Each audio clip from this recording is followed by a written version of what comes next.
Voltamos então para concluirmos o nosso estudo de geografia urbana. Vamos ver agora os problemas urbanos das cidades brasileiras. O que não deixa também de ser problemas de muitas cidades de países emergentes como o Brasil. Então, ao tratarmos destes problemas urbanos, sociais e ambientais, ou como já é muito mais trazido atualmente, são problemas socioambientais, vamos sempre pensar nas medidas que podem ser tomadas para amenizar estes problemas. E duas medidas vão ser as mais importantes. A primeira é uma maior atuação das autoridades competentes, do Poder Executivo, do Legislativo, do Judiciário, do Ministério Público.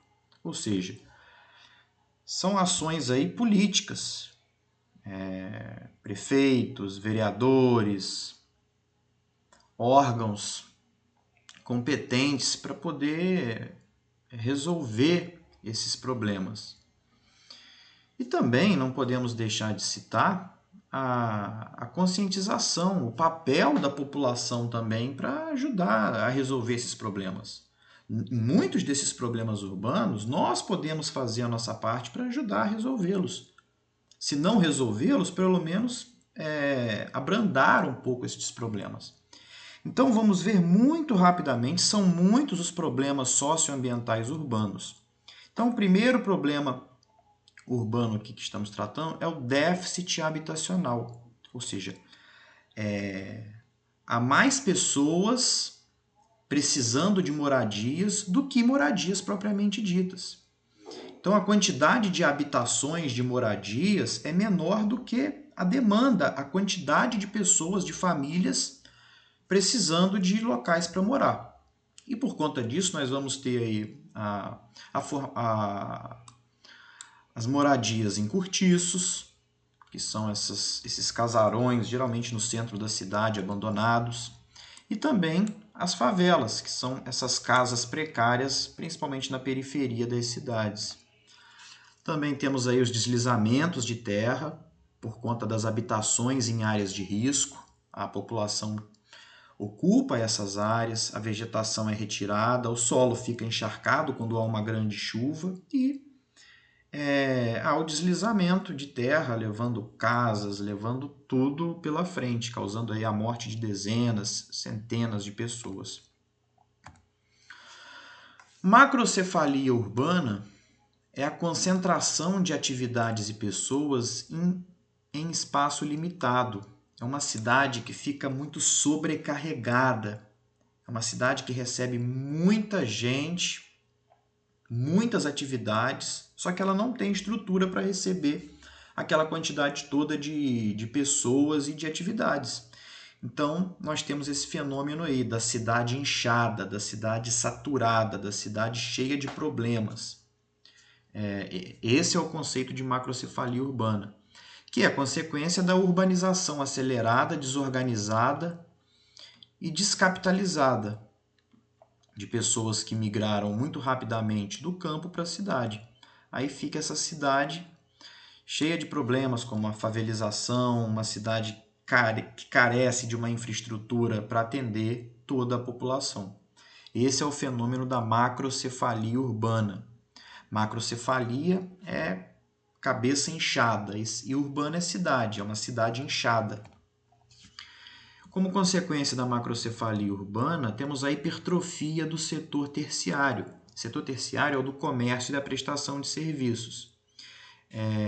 Então vai haver o crescimento da área de serviços e comércios, porque essa quantidade toda de pessoas nas grandes cidades não tem emprego para todo mundo. Então essas pessoas vão exercer alguma função nos serviços ou no comércio. Só que vai ser um comércio principalmente informal.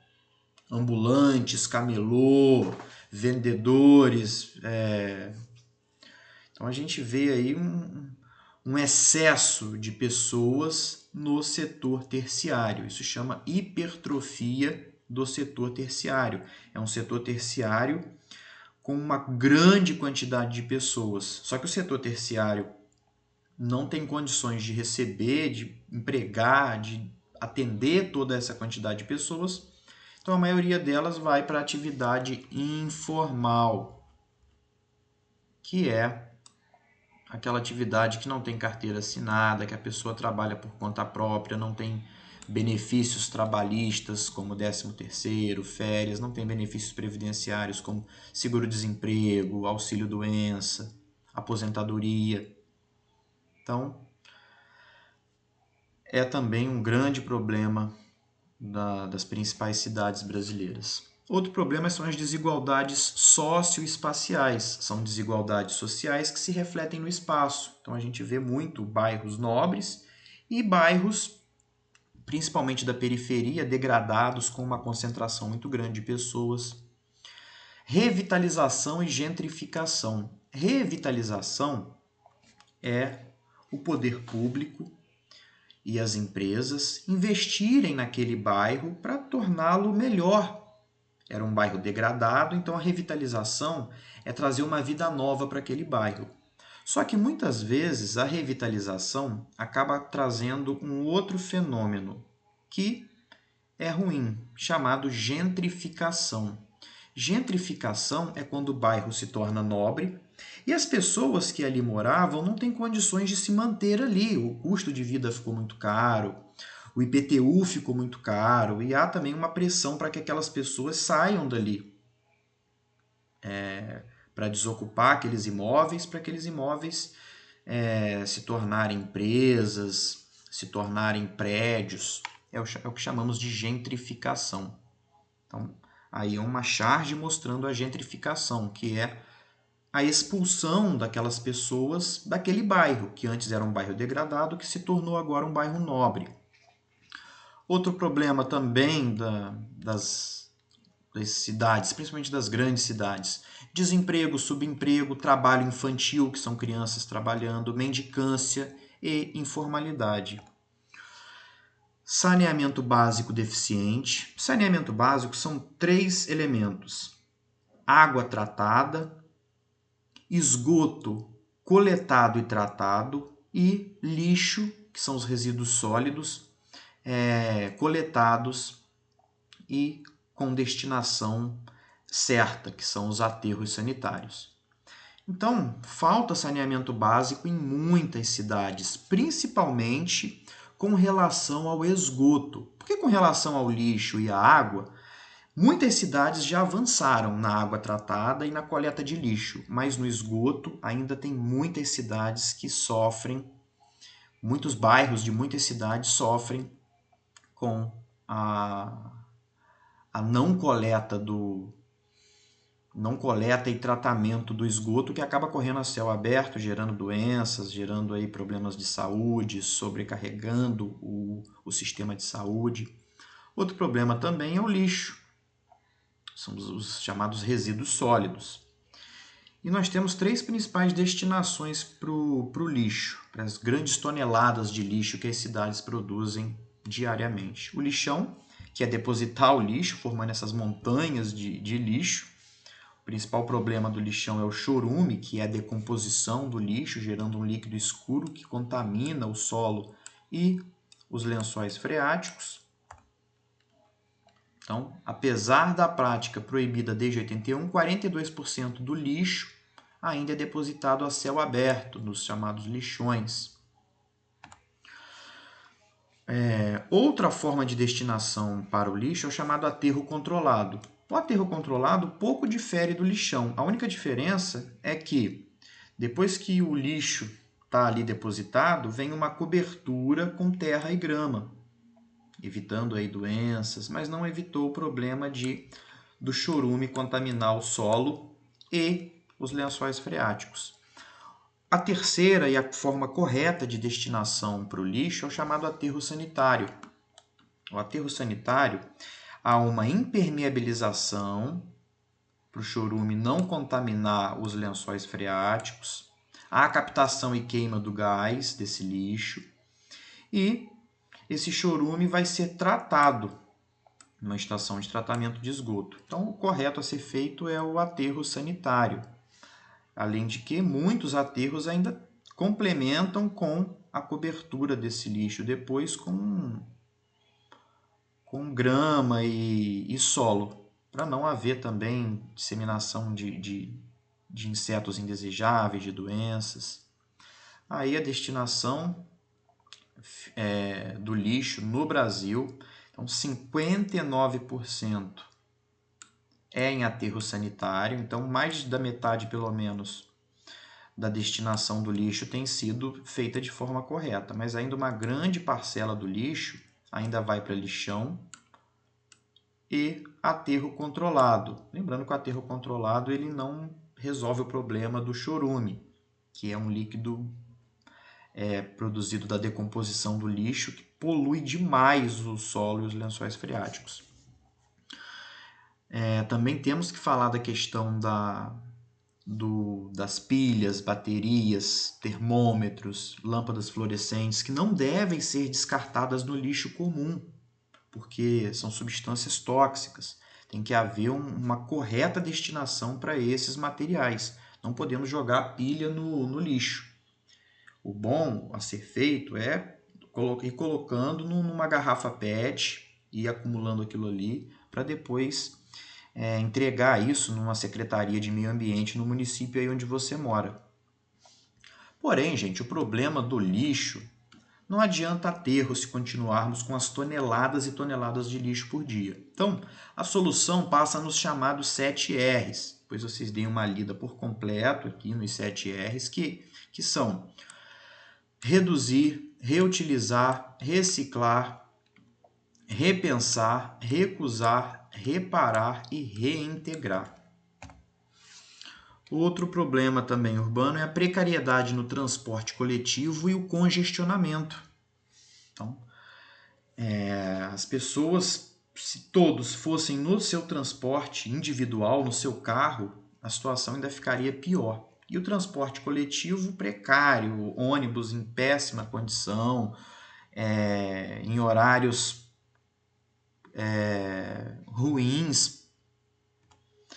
Cracolândias, já temos aí nas principais metrópoles do Brasil, bairros de pessoas, locais onde pessoas ficam ali o dia inteiro no uso de crack, no uso de droga, pessoas que não têm condições de estudar, trabalhar, produzir devido ao vício e ficam ali naquele espaço, torna aquele local um local até perigoso. É também um problema urbano que as autoridades precisam tomar medidas, e medidas também que estejam alinhadas aos direitos humanos. É muito comum nesse assunto o debate da internação compulsória, ou seja, será que essas pessoas devem ser internadas compulsoriamente, uma vez que elas não têm mais domínio, controle de si, ou não? É um debate aí amplo. Outro problema urbano é a violência, homicídio, estupro, roubo. E as principais causas da violência é o desemprego, a desigualdade, a desestrutura familiar, as drogas também, a cultura das drogas que foram disseminadas no Brasil a partir da década de 60. As 10 grandes cidades onde mais se mata. Aqui as cidades mais violentas do Brasil: Fortaleza, São Luís, Aracaju, Belém, Natal, João Pessoa, Salvador, Maceió, Manaus e Recife. Poluição atmosférica, outro problema urbano também, que causa problemas respiratórios, como a asma, piora a questão de quem já tem esses problemas respiratórios. E ainda causa outros problemas, como dores de cabeça. Poluição sonora e visual. Sonora, o excesso de barulho. Visual, o excesso de cartazes, pichação, deixando a cidade com uma paisagem feia por conta do excesso de informação, de papéis, pichação. Então, aí mais um exemplo de poluição sonora e poluição visual. Ilha de calor, Ilha de calor é o centro da cidade ser mais quente do que as áreas ao redor. E basicamente por conta do excesso de asfalto, concreto e cimento. Então o calor, o asfalto, o concreto, o cimento, eles absorvem muito calor e deixam a superfície muito quente. Agora, se a área fosse coberta com vegetação ou mesmo com solo, o calor, ao atingir o solo, ele penetraria o solo. E quando tem um excesso de asfalto, concreto e cimento, o calor ele fica ali na baixa superfície. Então, é um problema. Enchentes também é um problema causado pelo excesso de asfalto, concreto e cimento na cidade, ou seja, há uma impermeabilização, a água da chuva não infiltra, escoa, o rio eleva o seu nível, alaga aí as partes mais baixas das cidades. Inversão térmica.